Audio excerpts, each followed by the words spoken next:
Alors, je pense qu'on va commencer et s'il y a des retardataires, on les accueillera au fur et à mesure. Alors, tout d'abord, bonsoir et merci d'être ici.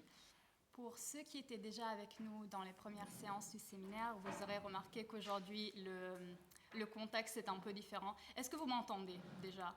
Alors, donc, pour ceux qui ne seraient pas venus aux séances précédentes du séminaire, c'est un séminaire qui s'appelle « Le monde comme relation », dans lequel nous essayons de penser le monde, la structure du monde, à travers les relations, en fait, avant que de le penser en termes des entités qui le remplissent. Donc, pour l'instant, nous avons envisagé cette manière de penser le monde en physique. Donc, nous avons parlé avec Carlo Rovelli de physique quantique et de ce que penser la relation nous permet de mieux comprendre à propos de la structure de la matière, de l'espace, du temps. Ensuite, nous avons parlé avec Henri De Luca, donc écrivain italien, de l'importance de la relation dans le processus de l'écriture, dans la question de la responsabilité de celui qui écrit, mais aussi de celui qui raconte, pour qui est-ce qu'on raconte. Et donc aujourd'hui, nous aurons le plaisir d'écouter Marc-André Sellos, que je remercie vivement d'être ici avec nous ce soir, qui, je pense, vous le connaissez déjà, mais je vous le présente très brièvement. Marc-André Sellos est donc microbiologiste des sols et écologue. Et il nous parlera aujourd'hui donc de son expertise, de son travail, des enjeux de sa recherche. Et j'ai de bons espoirs qu'on arrivera à le convaincre de notre théorie que le monde peut être décrit de manière plus efficace, plus juste en termes de relations. Parce que, pour ceux qui ne le sauraient pas, M. Sellos a fait sortir un livre qui s'appelle « Jamais seul », donc qui justement s'insère en quelque sorte dans cette vision du monde comme une interaction perpétuelle et constante. Donc, je vais vous passer la parole pour nous présenter brièvement votre travail, vos intérêts. Et ensuite, nous commencerons une discussion. J'ai d'abord quelques questions pour aborder le sujet que nous traiterons aujourd'hui. Et ensuite, j'espère que ce contexte un peu plus intime nous permettra d'avoir une belle discussion tous ensemble également.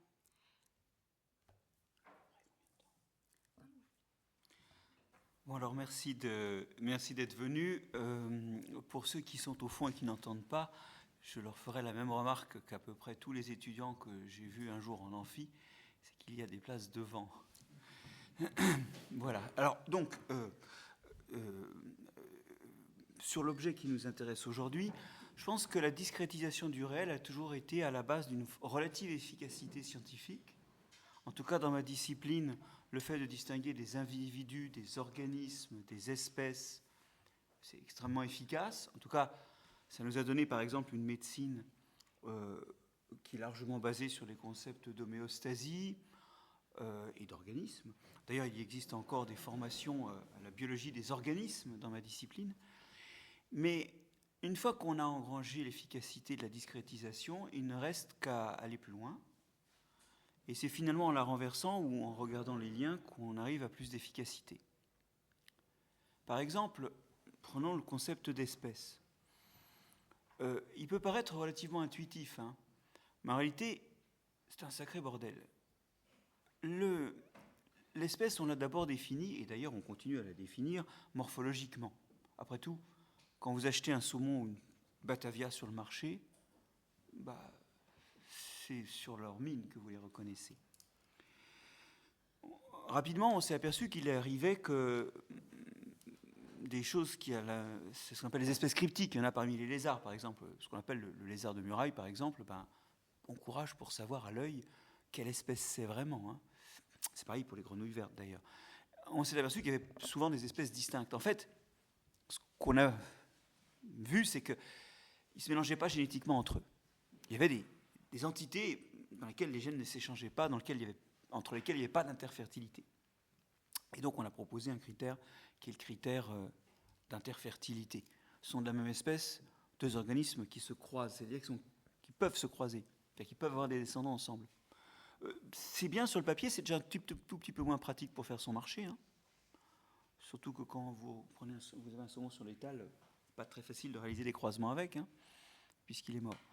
Mais c'est plus intellectuellement satisfaisant, sauf que l'essentiel du monde, alors dommage, effectivement, c'est une partie du monde qu'on ne voit pas, donc ça va peut-être vous paraître contre-intuitif, mais le monde bactérien, or le monde, notre univers est constitué à 90% de sa masse vivante, et sans doute plus que ça de ces espèces vivantes, de bactéries.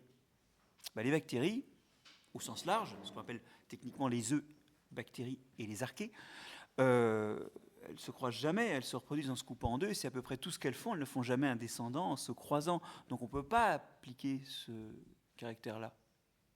Alors on se dit qu'il y a une bonne définition aujourd'hui, qui est une définition biologique, la capacité à se croiser pour les animaux comme les champignons, les plantes, qui sont capables de croisement, enfin qui font des petits en se croisant, en faisant interagir deux parents. Et puis pour les autres, on continue à avoir un critère basé sur la ressemblance. C'est un peu boiteux. Et puis il y a des gens qui ont proposé une définition phylogénétique de l'espèce, c'est-à-dire sont de la même espèce des organismes qui partagent un ancêtre commun. Alors qui ont le même ancêtre commun. Et puis on fixe l'ancêtre commun et on dit voilà, tous les descendants de cet ancêtre commun, ils sont dans la même espèce. Alors ça, c'est encore plus propre intellectuellement, c'est encore plus difficile à montrer, parce que là, il faut la généalogie des deux organismes que vous avez et dont vous voulez savoir s'ils sont dans la même espèce. Et ce critère-là, généalogique, il rentre dans un crash total quand, par hasard, une espèce apparaît par hybridation de deux autres. Parce qu'à ce moment-là, cette espèce, elle est dans les deux autres, puisque elle a un de ses ancêtres dans l'une des espèces et un de ses ancêtres dans l'autre espèce. Donc, chaque fois que se produit une hybridation, souvent on considère ça sur les autres critères comme une espèce à part entière, mais voilà qu'elle est prise dans les deux autres. En fait, l'espèce n'existe pas. Et aujourd'hui, il y a des gens qui préfèrent regarder les réseaux d'échange de gènes entre organismes sans se soucier des espèces. En fait, ils regardent des relations génétiques et ils considèrent que l'espèce est une approximation qui est utile pour comprendre le réel, et à commencer par faire son marché. Hein. Une approximation du réel qu'on peut faire de différentes façons, qui permet de saisir le réel, mais elle n'est pas le réel. Et bien au contraire, aujourd'hui, on s'aperçoit qu'il est beaucoup plus intéressant de regarder les flux de gènes qui s'opèrent entre des organismes qui peuvent appartenir ou non à la même espèce, selon la définition que vous prenez. Et il y a aussi, il y a toute une façon de voir le monde aujourd'hui qui s'affranchit de la notion d'espèce. Ça n'empêche qu'elle reste heuristique, voilà, le mot est lancé, elle reste heuristique dans certains cas. Donc l'espèce n'existe pas, c'est une création de l'esprit humain qui permet de saisir le réel dans certains cas. Et puis qui dans d'autres ne rend pas compte de la réalité et qui en tout cas n'a pas, autant qu'on le voit actuellement, n'est pas inscrite dans la structure du vivant. On a aussi beaucoup vu les organismes comme des entités autonomes. Le bras morphologique de ça, c'est ce qu'on appelle l'individu, c'est-à-dire par définition indivisible, c'est une brique du vivant. Puis le bras technique de ça, c'est ce qu'on appelle l'homéostasie. C'est cette idée qu'il y a une frontière à l'intérieur de laquelle tout est régulé. À l'intérieur de l'organisme, il y a des régulations qui s'opèrent. La concentration en sucre de votre sang, elle est régulée. Enfin, il peut y avoir des accidents, hein, mais normalement elle est régulée. Votre température est régulée. Ça a d'ailleurs fondé une médecine assez efficace. Mais aujourd'hui, on le découvre d'ailleurs un peu catastrophiquement, que nous sommes habités. Alors ça, on le savait du temps de mes études, et on parlait d'une microflore commensale. C'est-à-dire qu'on savait qu'on était habité sur notre peau et dans notre tube digestif de micro-organismes, essentiellement des bactéries et puis des levures, qui sont des champignons unicellulaires. On savait qu'ils étaient là. Et par le mot de microflore, on actait qu'à l'époque, les microbes étaient étudiés par les botanistes, donc c'était des petites fleurs. Alors, c'était pas leur reconnaître un statut complètement différent du végétal, évidemment, qu'on leur reconnaît maintenant. Et par commensal, on entendait que c'était bénéfique pour eux d'être hébergés et nourris là, mais pour nous, ça faisait rien. Puis, petit à petit, on a découvert qu'en réalité, ils étaient plus que des passagers, c'était des passagers vraiment influents, et d'ailleurs influents au point que quand ils ne sont pas là, le pilotage se fait mal. En réalité, on a découvert ça un peu dans l'horreur. On comprend qu'aujourd'hui, tout un tas de maladies de la modernité sont liées au fait que notre mode de vie, les substances auxquelles nous sommes exposés, ne pensez pas aux antibiotiques, parce que ça c'est passager, pensez plutôt, je ne sais pas moi, aux émulsifiants de vos aliments, ou aux colorants ou aux conservateurs de vos produits ménagers. Tout ça, ça bousillait un certain nombre des espèces qui nous peuplent. Ça les empêchait d'être autour de nous et donc d'accéder à nous-mêmes, et puis aussi éventuellement pour les produits toxiques que nous prenons en nous. Je le répète, les émulsifiants, mais aussi les édulcorants ou les conservateurs, ça les tuait sur place aussi. C'est vrai pour vos savons liquides, ce que je viens de dire, qui contiennent aussi des conservateurs, des émulsifiants et des choses comme ça.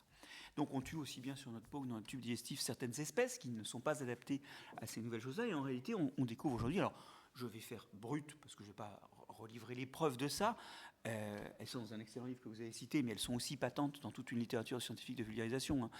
On sait aujourd'hui que c'est l'érosion de cette diversité interne, qui fait que nous voyons augmenter, exploser les maladies du métabolisme, diabète, obésité, les maladies du système immunitaire, asthme, allergie, maladies auto-immunes, où l'organisme se dévore lui-même littéralement, comme la maladie de Crohn ou la sclérose en plaques, et puis aussi les maladies du système nerveux.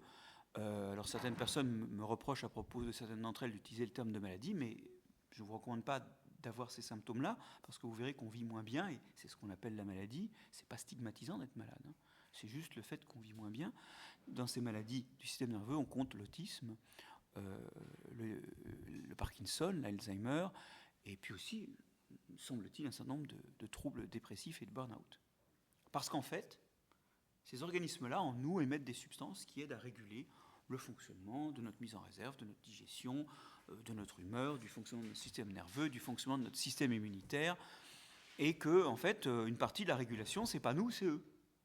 Et donc, quand ils ne sont plus là, on observe une dérégulation, ce qui vient leur donner un statut autre que celui de commensal, où ils seraient simplement là à leur propre bénéfice, mais sans effet sur nous-mêmes, mais ça leur donne plutôt un statut de ce qu'on appelle des mutualistes, c'est-à-dire des organismes qui sont avec nous. Les mutualistes sont des organismes qui sont entre eux en interaction en bénéfice réciproque.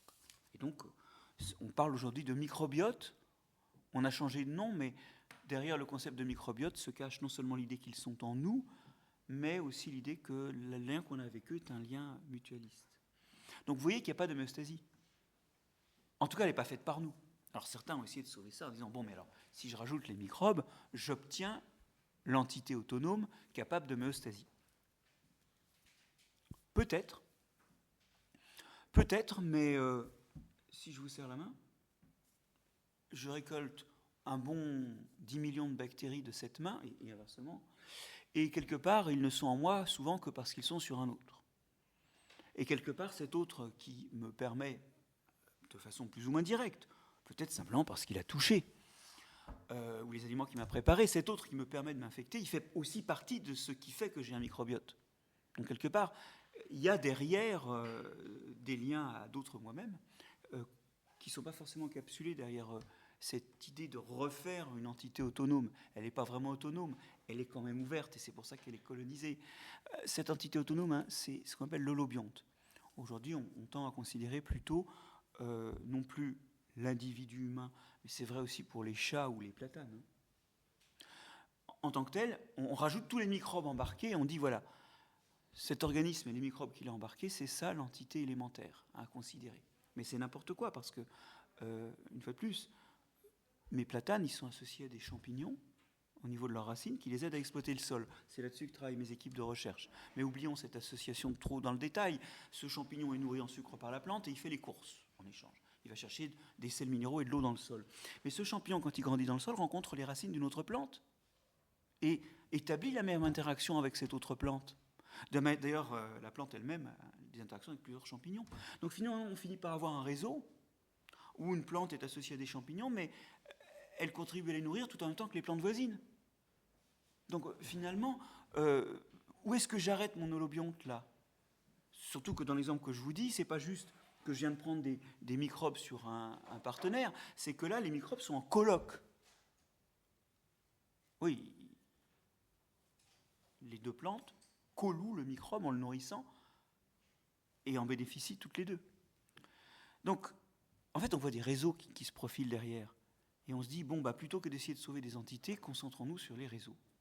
C'est vrai, et alors au passage, on a vu donc que les individus étaient divisibles, puisque quand je dis « je », ce « je », s'il est capable de parler et s'il est en bonne santé, c'est qu'il héberge rien moins qu'autant de cellules microbiennes qu'il a de cellules humaines.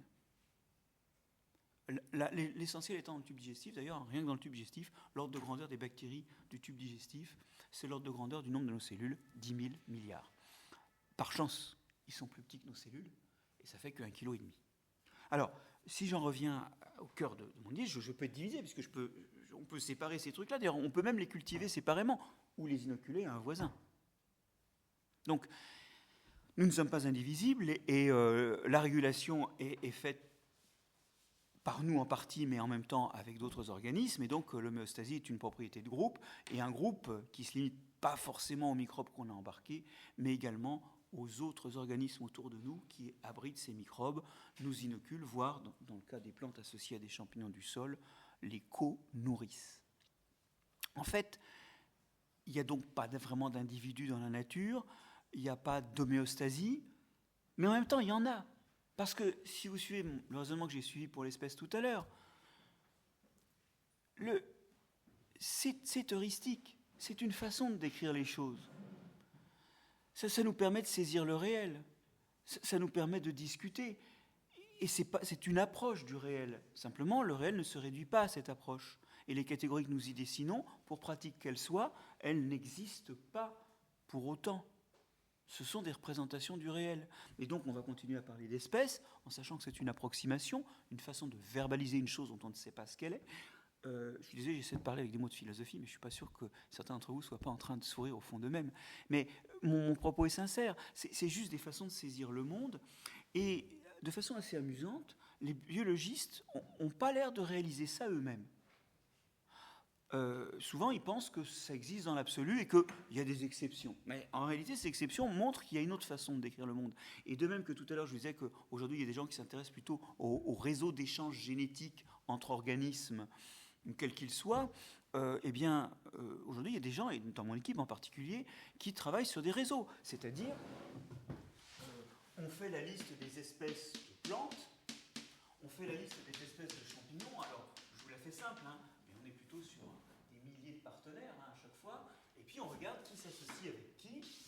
On peut même d'ailleurs faire des traits d'épaisseur variable selon l'abondance des liens, selon la fréquence des liens, selon qu'on l'observe souvent ou pas. Ça peut être des liens pondérés.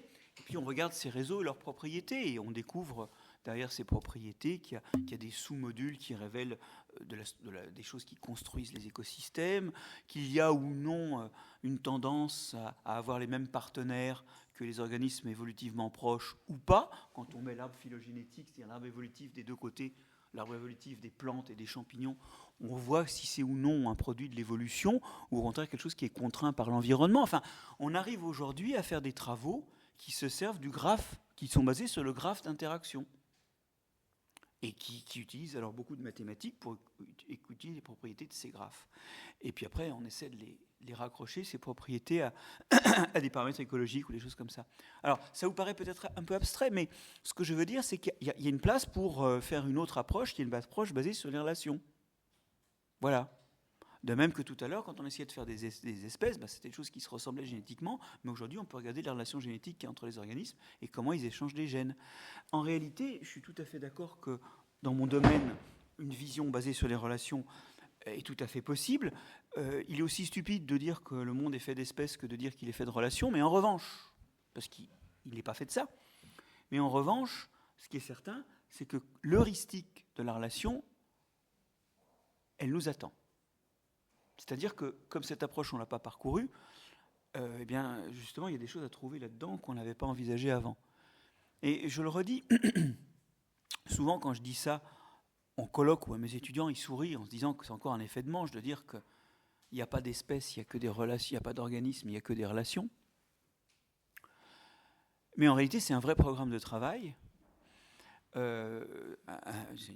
une vraie heuristique, mais surtout, quand il sourit, il y a cette incapacité, j'en ai peur, des biologistes à comprendre qu'ils manipulent les représentations du monde.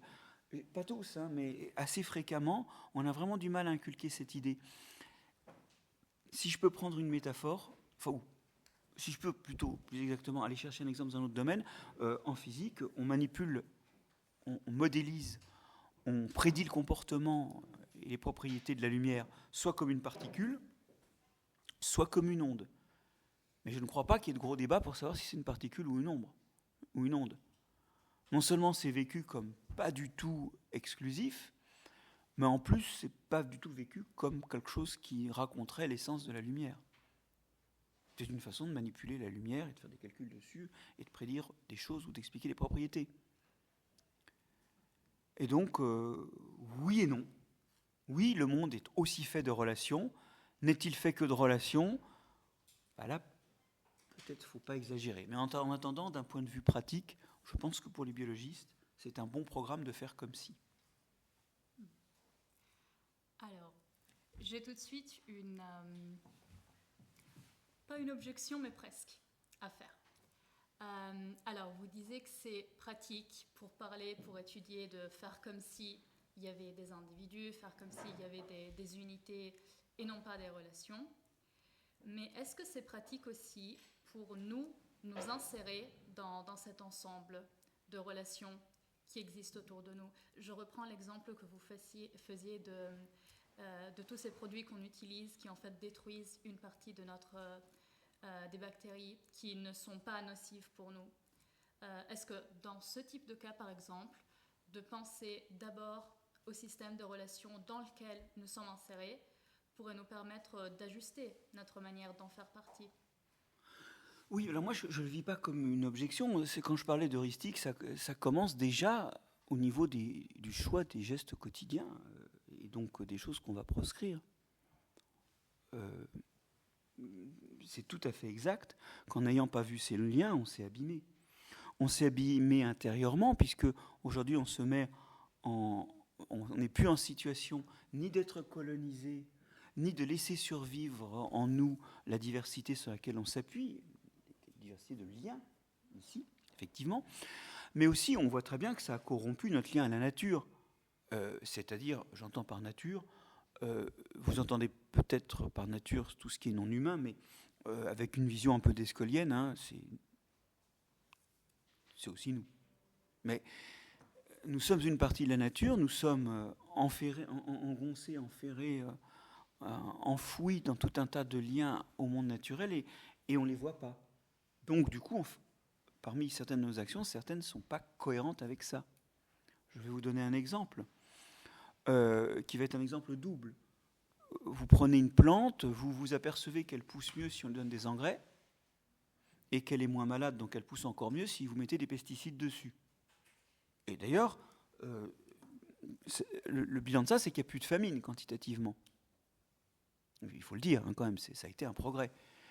Le problème, c'est que très rapidement, on découvre que ces engrais, il faut en mettre beaucoup pour que la plante pousse, et ils fuient et ils partent dans les eaux, et ça nous fait des proliférations d'algues indésirables. En fait, on avait vu la plante comme organisme indépendant, un individu ou une unité élémentaire, mais en réalité, elle est connectée à un écosystème, elle est dans un écosystème, et il y a des choses autour qui peuvent éventuellement être affectées par ça.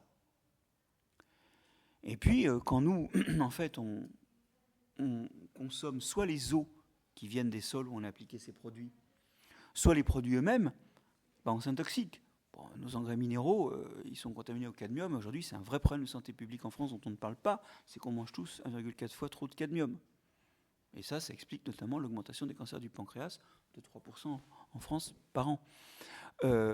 Mais donc ça, c'est pour les aliments eux-mêmes, l'effet des engrais sur les aliments eux-mêmes, mais sur l'effet des pesticides, il y a ces résidus de pesticides qui sont extrêmement toxiques, aussi bien dans les eaux de consommation que éventuellement dans les produits issus de l'agriculture qui utilisent des pesticides, notamment des fongicides, puisque évolutivement nous sommes très proches des champignons. Très souvent, ce qui est efficace contre eux est efficace contre nous aussi. Alors moins, mais quand même, il y a des effets marginaux. Donc on voit très bien qu'en négligeant ces liens, le lien qu'il y a entre la plante et son environnement, et entre nous et nos aliments, finalement, et nos boissons, pour l'eau, on a complètement, on a agi d'une façon qui était vertueuse par rapport au petit élément qu'on avait isolé intellectuellement, la plante, mais qui a complètement endommagé notre qualité de vie et qui est grave pour nous. Et cet impact sur nous montre bien qu'il y a un lien. Donc je suis tout à fait d'accord que, aussi bien pour ce qui est de nos écosystèmes internes que sont les microbiotes, que pour les écosystèmes externes qui sont un peu partout, mais d'où viennent les produits que nous consommons, et ça commence au métal ou à la feuille de papier, c'est pas que ce que nous mangeons, tous ces liens-là, comme on ne les a pas envisagés, on a fait des choses qui n'étaient pas forcément cohérentes avec leur meilleure façon de fonctionner pour nous, et donc on a beaucoup à retrouver, oui. En les réutilisant. Mais pour moi, c'est une fraction de cette heuristique. Outre l'heuristique purement scientifique, c'est la découverte du sens du quotidien.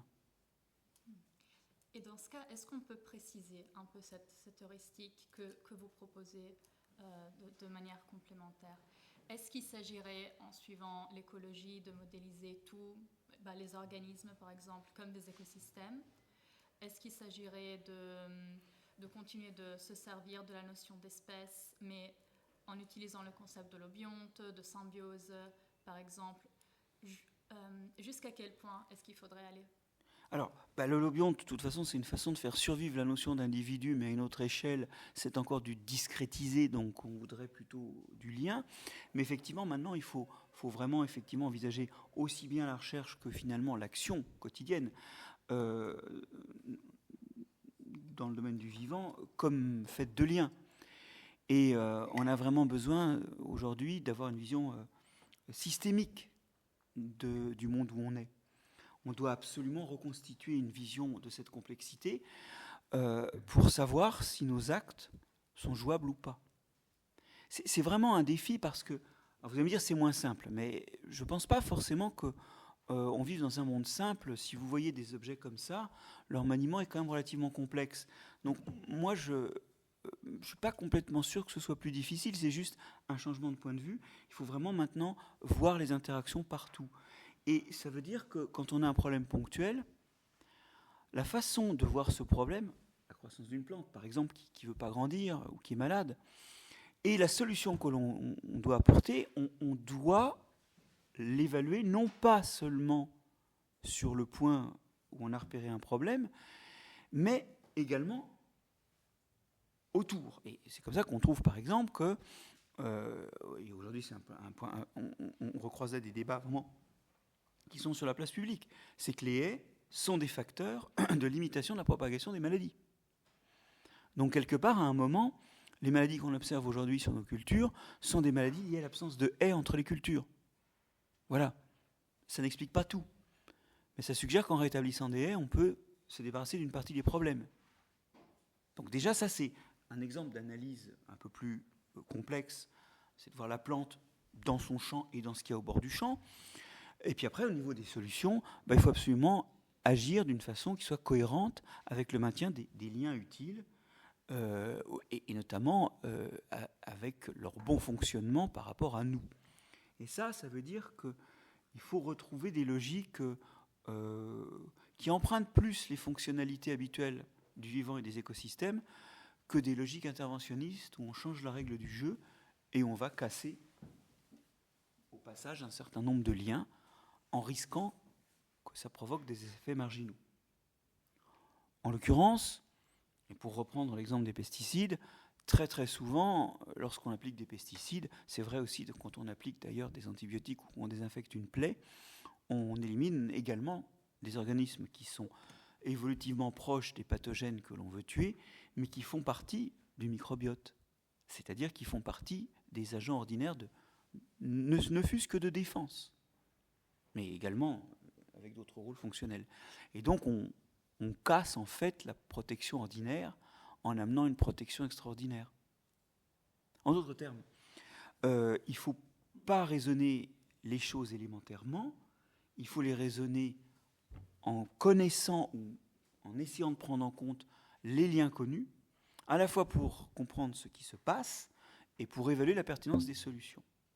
Vous comprendrez que ça a un pendant très fort. C'est quelqu'un comme moi, voyant qu'on essaie de nous revendre par la fenêtre des OGM de seconde génération, alors qu'on avait repoussé par la porte les OGM de première génération, ne peut pas être satisfait. Parce que ça, c'est encore une façon de dire, on va améliorer l'individu, on va améliorer l'organisme, et puis tout va aller mieux. Ben non, en fait, c'est plus complexe. La vraie marge de progrès, c'est quand on gère un organisme dans un milieu, et vous voyez, j'utilise l'organisme là comme une approximation du réel, quand on gère un organisme dans son milieu, il faut voir les interactions et voir s'il n'y a pas des interactions qu'on peut utiliser. Par exemple, avant de mettre un pesticide qui va avoir un large spectre, à renforcer la présence, d'une façon ou d'une autre, par des gestes culturaux ou même des apports, des auxiliaires biologiques habituels de la santé de la plante.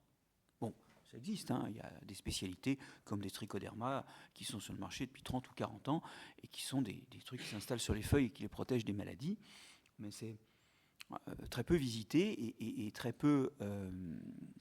il y a peu de recherche dessus. Un peu parce qu'on n'imagine pas qu'une relation puisse avoir la même fonction qu'un produit chimique qu'on amène. Et voilà. Donc c'est juste, vous voyez, non seulement comprendre ce qui se passe, mais c'est aussi envisager des moyens d'action. Et même là où ils existent depuis longtemps, ces moyens d'action ne sont pas parcourus parce que nous n'y croyons pas. Nous ne sommes pas dans une vision de l'interaction, nous ne sommes pas dans une vision de la relation, nous sommes dans la vision d'entité autonome. Et alors, est-ce que vous pourriez nous parler un peu de votre domaine de travail?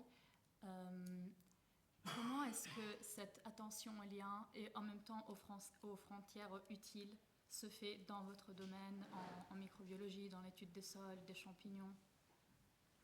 Alors, dans ma vie personnelle de chercheur, je veux dire, il y a une interaction majeure qui est l'interaction dite mycorhizienne. C'est cette interaction où un champignon du sol, alors ce n'est pas tous les champignons du sol qui font ça, c'est des espèces qui sont spécialisées dans cette niche écologique-là, pénètrent dans les racines, s'y retrouvent nourris en sucre. Ces champignons-là ne peuvent pas se nourrir eux-mêmes. Sont nourris en sucre par la plante et en échange, dans le sol, ils prélèvent de l'eau et des sels minéraux, en partie pour eux. Ils ont besoin d'azote et de phosphore aussi, mais ils en donnent une partie à la plante. Alors cette interaction-là, c'est une interaction qui a été découverte à la fin du 19e siècle. De façon étonnante, beaucoup d'interactions biologiques ont été découvertes à la fin du 19e siècle, puis il y a eu une pause. Peut-être pas tellement pour les interactions parasitaires, parce que celles-là, pour le coup, on a été confronté à les gérer. Donc les microbes ou les prédateurs, ça c'est quelque chose qu'on a géré, mais les interactions bénéfices réciproques, il y a une sorte de pause. C'est-à-dire qu'on les a décrits et puis voilà, c'était une curiosité biologique. Encore une fois, parce que je pense que les gens avaient du mal à y croire. Et cette interaction dont il est démontré à la fin du 19e siècle qu'elle est à bénéfice réciproque entre ces champignons du sol et les plantes, c'est clairement démontré par des cultures sans champignons. Et d'ailleurs, souvent, en fait, les plantes ne poussent pas, sauf dans les pots qui sont contaminés par accident. Mais là, on voit très bien que le champignon est revenu quand même. Cette connaissance ne sert à rien. Et dans le bouquin de Raoul Collery, ancien élève de cette école, à ma connaissance, Raoul Collery écrit un livre qui s'appelle Le parasitisme et la symbiose, qui va être un peu le livre de cours sur ces interactions en biologie entre les années 20 et les années 50. Et puis après, il n'y aura plus rien. D'ailleurs, le livre que j'ai écrit sur la symbiose en 2000, c'est la première fois qu'il y avait de nouveau un livre de cours sur ces aspects d'interaction à bénéfice réciproque. Mais dans le parasitisme et la symbiose, il est surtout question de parasitisme, et les champignons interagissent avec les racines des plantes, ce qui nourrit quand même 9/10 des plantes. Seul 1/10, il fait exception. Il y a une note infrapaginale qui indique que oui, on trouve aussi des champignons dans les racines des plantes, mais c'est sans doute un parasitisme léger.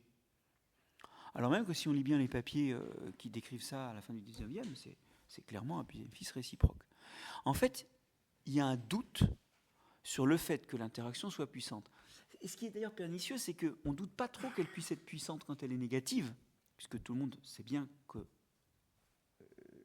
une interaction, une relation comme le parasitisme, la prédation ou la compétition sont délétères. D'ailleurs, Darwin a bâti la théorie de l'évolution là-dessus. Donc, dès 1849, on passe à... Pardon, dès 1859, on passe aux conséquences de ça. Mais sur les interactions bénéfices réciproques, ça patine. Donc, moi, dans ma pratique, je travaille beaucoup sur ces interactions-là, et notamment, on travaille sur les réseaux qu'elles déterminent. Comme je vous le disais, un champignon peut relier plusieurs plantes, et ça les relie plus que d'un point de vue topologique. Ça les relie aussi des fois fonctionnellement, puisque nous, on travaille sur des plantes qui utilisent ces réseaux pour se nourrir. Ces plantes-là ne donnent plus de sucre aux champignons, mais elles le prélèvent. Alors, on peut discuter de savoir si ce n'est pas d'ailleurs des parasites de champignons. On ne sait pas très bien si c'est bon ou mauvais pour le champignon. Cette histoire-là, on présume que c'est mauvais, mais il n'y a pas de preuve. en tout cas ces plantes-là, prélèvent du sucre sur le champignon, au point d'ailleurs que certaines font plus beaucoup, voire plus du tout la photosynthèse, et sont des plantes pas vertes. Voilà. Et le champignon est nourri par d'autres plantes. Donc en fait, elles utilisent le réseau. Elles se sont adaptées à l'existence réelle d'un réseau, et en l'occurrence, ce sont des plantes de la famille des orchidées ou des bruyères qui vivent en forêt, et qui sont limitées dans leur capacité à faire la photosynthèse, ou même elles ne peuvent pas le faire.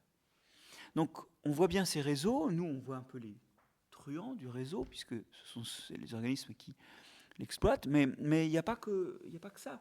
Il y a des preuves que dans certains cas, pas tous, une certaine littérature de vulgarisation nous a fait croire que c'était toujours le cas, c'est faux. On peut oublier le livre de Peter Wohlleben de ce point de vue-là, ou les livres de Suzanne Simard, qui nous disent qu'en fait, finalement, la forêt en particulier et les peuplements végétaux sont une vaste histoire d'entraide.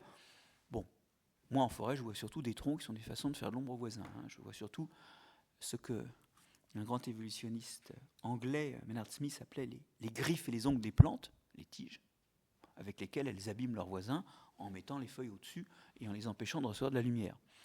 Mais il y a quand même quelques cas avérés où, par ces réseaux, il y a de l'entraide. Et en particulier, pour les forêts de nos régions, pas pour les forêts tropicales, les plantules qui s'installent, les petites plantes qui germent, peuvent se connecter à des champignons déjà nourris par les adultes, et ça les aide beaucoup à se développer parce qu'elles vont bénéficier d'un champignon qu'elles n'auraient pas pu avoir si elles devaient le nourrir d'elles-mêmes.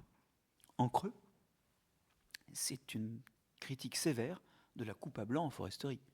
Parce qu'une fois que vous avez fait une coupe à blanc, tous les champignons connectés aux arbres, ils meurent, et quand vous ramenez des plantules, si vous plantez, ou si vous laissez lever les graines qu'il y a dans le sol, elles ont à renourrir complètement leurs champignons. Donc, vous voyez que ce que je dis, c'est à la fois quelque chose qui est un résultat de biologie, mais ça conseille d'autres modalités d'action sur la forêt. Et finalement, on rejoint la conclusion de Peter Wohlleben, mais d'une façon, je pense, un peu moins naïve. C'est pas parce que c'est une grande entraide, c'est parce que, justement, au moment de la coupe à blanc, c'est un des moments où il y a peut-être un peu d'entraide intergénérationnelle. Mais en tout cas, quoi qu'il en soit, ce réseau, il existe bel et bien. Et pour quelqu'un qui étudie les interactions plantes-champignons, là, on le voit morphologiquement, on le voit fonctionnellement. Le réseau qui sous-tend le fait que des gens qui coexistent partagent les mêmes bactéries et que donc les uns inoculent les autres, il est moins net. Cela dit, sur des insectes, on commence à avoir des preuves que le partage des mêmes bactéries peut changer le comportement. C'est-à-dire, avec des préférences pour les partenaires qui ont les mêmes bactéries au niveau de leur production, oui, carrément, une influence sur le choix de partenaires. Alors, c'est l'histoire d'insectes. On va me dire, oui, les insectes sont un peu cons. Ok, nous, on n'est pas cons, on sait choisir tout seul. Ok, bon, on verra. Mais en tout cas, les insectes, ils choisissent s'accompagner. Et on voit aussi que certaines bactéries augmentent la compétition, sauf les interactions compétitives entre insectes, sauf avec ceux qui portent les mêmes bactéries. En fait, on n'a pas trop pensé à ça, mais il y a peut-être notre comportement aussi, notre comportement social, peut-être un peu teinté par ces réseaux, c'est-à-dire que le partage de bactéries a peut-être, alors pour l'instant c'est une hypothèse posée sur la table, influe peut-être sur nos comportements sociaux. Évidemment, chez l'homme, l'influence biologique, elle est moindre sans doute que chez les insectes. Ça, c'est sûr. On a une couche culturelle. On rentre dans un débat savonneux, là, mais ne niez pas que nous ayons une couche biologique. Et la question, c'est après celle du poids. C'est pas tellement de savoir s'il y a du culturel et du biologique en nous. Donc, peut-être que nous, on découvrira que c'est tout à fait mineur. Bon. Mais en tout cas, la porte est ouverte à étudier aujourd'hui, même entre animaux où le réseau n'est pas physique, le fait que le partage d'un même groupe de microbes influence le comportement. Une fois de plus, on a au moins 2 articles convaincants chez les drosophiles. Et si moi j'étais jeune chercheur, si je faisais autre chose que de parler le soir, si j'étais dans mon labo en train de travailler, je pense que ce serait une priorité absolue pour moi de regarder comment ça influence, disons moi, le comportement des souris pour commencer. Nous, en tout cas, on vous remercie beaucoup d'être ici ce soir et pas dans votre laboratoire. Et oui, peut-être avant d'ouvrir la discussion, j'ai encore une question. Donc, vous parlez de ces réseaux qui mettent en relation différentes espèces, qui ont différentes fonctions. Et je me demandais, qui est-ce qu'on inclut ou pas dans ces réseaux ? Je m'explique. Quand il y a des des bactéries qui produisent des gaz utiles à d'autres espèces. Quand il y a des bactéries qui interviennent dans le cycle de certaines roches, est-ce qu'on inclut les éléments non organiques, les éléments minéraux aussi, quand on étudie le réseau, ou pas? Alors, de toute façon, à un moment, l'efficacité en sciences, donc ma réponse va être juste une réponse de scientifique, donc elle va être un peu décevante parce que, voilà, en sciences, on a intérêt à ne pas vouloir dire tout sur tout, on a intérêt à restreindre son champ d'études. Alors, c'est bien de faire le malin en disant, oui, mais les autres, c'est trop restreint, je vais élargir. Mais à un moment, il ne faut pas trop élargir parce que sinon, ça devient intraitable. C'est-à-dire, on commence à avoir trop de paramètres. Et donc, pour moi, déjà, ce sera un grand soulagement de voir les gens prendre le vivant comme un réseau, qu'il soit local ou évolutif, c'est-à-dire fait d'itération d'écosystèmes qui s'empilent dans le temps et dans l'histoire des individus. Mais c'est évident que le vivant, il a une interaction avec le non-vivant. Je ne sais pas si vous réalisez à quel point vous vivez sur une Terre complètement modifiée par la vie. Normalement, il n'y a pas d'oxygène dans l'atmosphère. S'il n'y a pas de photosynthèse, il n'y aurait pas d'oxygène dans l'atmosphère. S'il n'y avait pas la vie sur Terre, il n'y aurait pas l'effet de serre qu'on a aujourd'hui.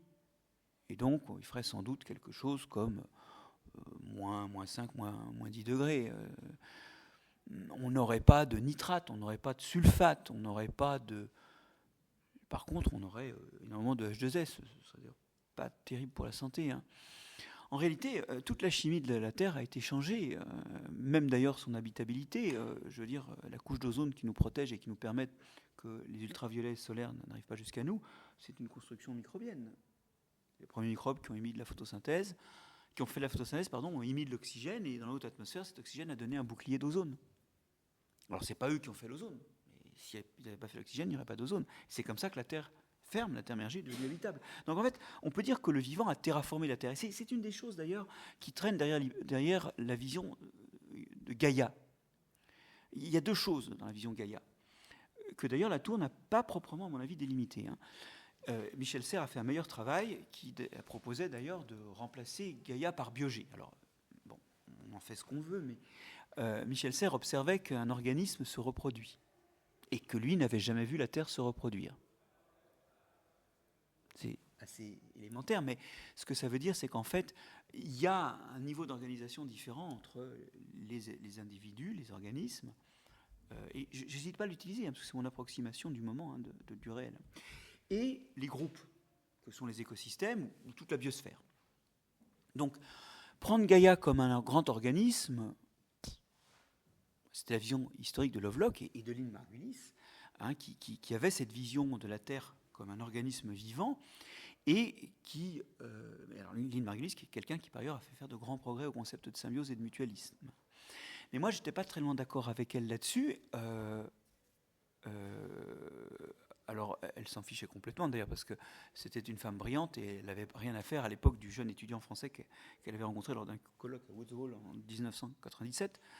Mais on avait beaucoup parlé de ça jusqu'à des heures avancées de la nuit, et beaucoup de bouteilles de pinot noir de l'Oregon y étaient passées. Et en même temps, elle avait un argument, une série d'arguments que je vais vous retranscrire différemment et qui sont toute la puissance de la vision de Gaïa. Parce que c'est indépendant de la vision de la Terre comme un organisme. C'était cette idée qu'effectivement, s'il y a du méthane sur Terre, c'est à cause du vivant. S'il y a de l'oxygène sur Terre, c'est à cause du vivant. C'est le vivant qui règle la température sur Terre en émettant des gaz à effet de serre. De ce point de vue-là, l'homme est très naturel. Il fait partie des organismes qui font de l'effet de serre. Il y a eu d'autres fois où il y a eu des grands coups de chaud qui ont d'ailleurs entraîné des grandes extinctions biologiques qui ont été dues à de violentes émissions de méthane par des bactéries du sous-sol. Bon, ça a tué jusqu'à 75% des espèces auto-arciens, des espèces terrestres auto-arciens. Donc ça a été du violent. Et donc, de tout temps, la Terre a été construite par le vivant. Cette dimension-là de Gaïa, cette vision qu'aujourd'hui on ne peut pas voir l'inerte sur Terre, sans y voir la patte partielle, bien sûr il y a des lois physiques et chimiques qui s'appliquent, c'est pas le problème, mais sans y voir la patte partielle du vivant, ça me paraît fructueux. Donc, et ça va vers votre idée de comprendre l'inerte dans le réseau du vivant. Le réseau du vivant, le vivant a un effet sur l'inerte, et si Gaïa c'est ça, si Gaïa c'est Biogé, je signe.